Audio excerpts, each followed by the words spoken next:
Hello, welcome to this video. My name is Dave Adams. In this video, we're going to talk about what I call pseudo selectors. Basically, they are the pseudo classes and pseudo elements. Let's get right into this video. So pseudo class is used to define a special state of an element. Examples are when a mouse hovers over an element, when a link is clicked, and so on. So we have the syntax for pseudo classes right here.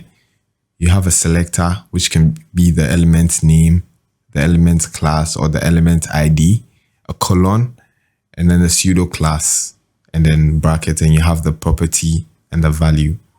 So this could be the font size, the font color, and the value that you want it to be. Now for pseudo elements, they are elements that are used to style a specific part of an element. And the syntax is similar to the pseudo class, just that for pseudo elements, we have two colons. So now that we have this info, let's get right into Visual Studio Code. Now that we're in Visual Studio Code, you can see that I've already prepared the project folder, and I'm going to link the folder in the description. I'm going to store it on Google Drive and link it. Then we're going to go straight into the coding. And if you remember what I said about pseudo classes, they define a special state of an element, and a perfect element that we can use to demonstrate this is the anchor tag or the A tag. So we're going to create our anchor tag and we're going to link it to Google.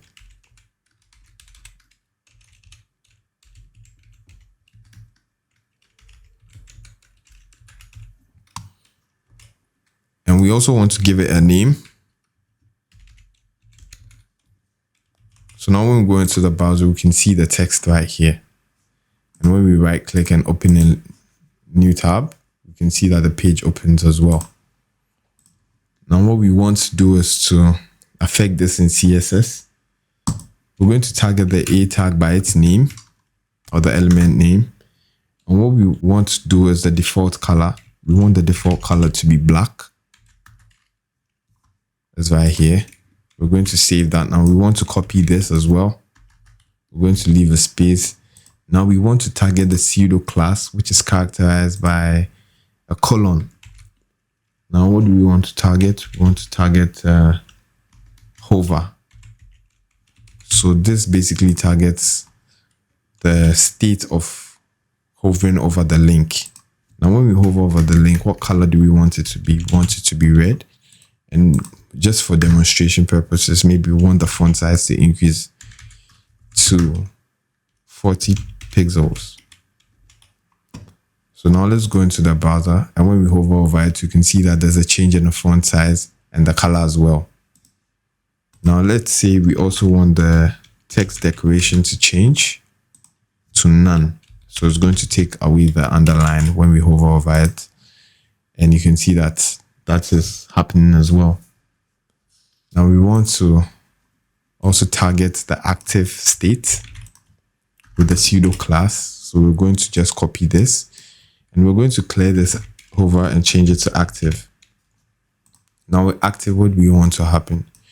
And active is targeting the state where the link is clicked. So when you want to demonstrate this, you can click and hold that, and you can see the link, the color, or the property that you're going to apply. Now when I click, I'm holding it so the color is still there, but it always happens instantly because you just click in an instant. But that's how it's going to be. And for that state, you target it using the active pseudo class. So these are some of the examples for the pseudo class. Now we want to jump straight into pseudo elements.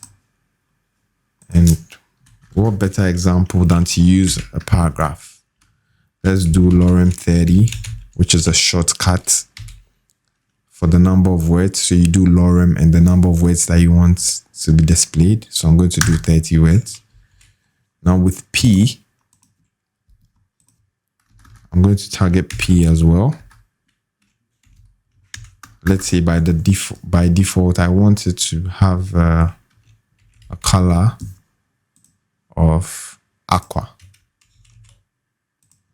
Now going into my browser, you can see that I have the aqua color right there. And I want to target this using a pseudo elements. So pseudo elements are characterized by 2 semicolons. And what do I want? I want to do a before. Now when I do a before, that means I want to insert content before the paragraph. So I'm going to use the content attribute. Within the content attribute, I'm going to specify a semicolon, and I'm going to place the text that I need there. I'm going to save and go into the browser. And you can see that the text is right here. But let me tidy this up and then we can go on. So I'm going to leave a period and a space. So it's going to space it out. And let me also give this a different color so it stands out.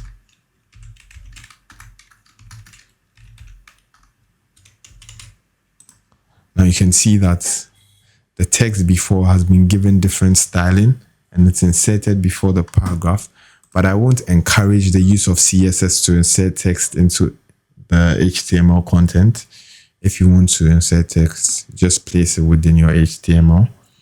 Now the next thing we want to do is target the first line and the first letter as well with pseudo elements.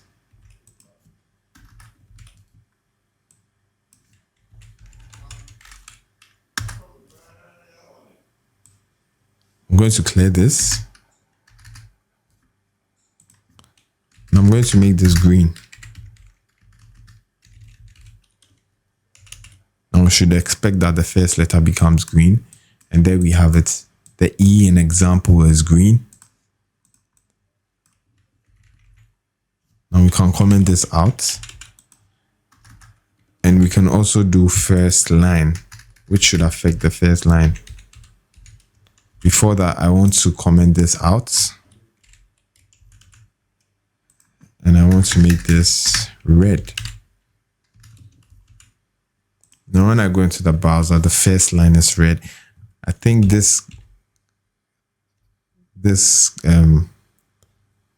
actually goes with the size of the browser or the amount of text on the first line, depending on the screen size. So as you increase the screen or decrease the screen size, everything might fit onto the first line, and the styling that you have applied to the first line is applied to the whole text. So basically that's how pseudo classes and pseudo elements work. Thank you for watching this video. In the next video, we're going to talk about HTML forms and their importances and how they're used. Thank you.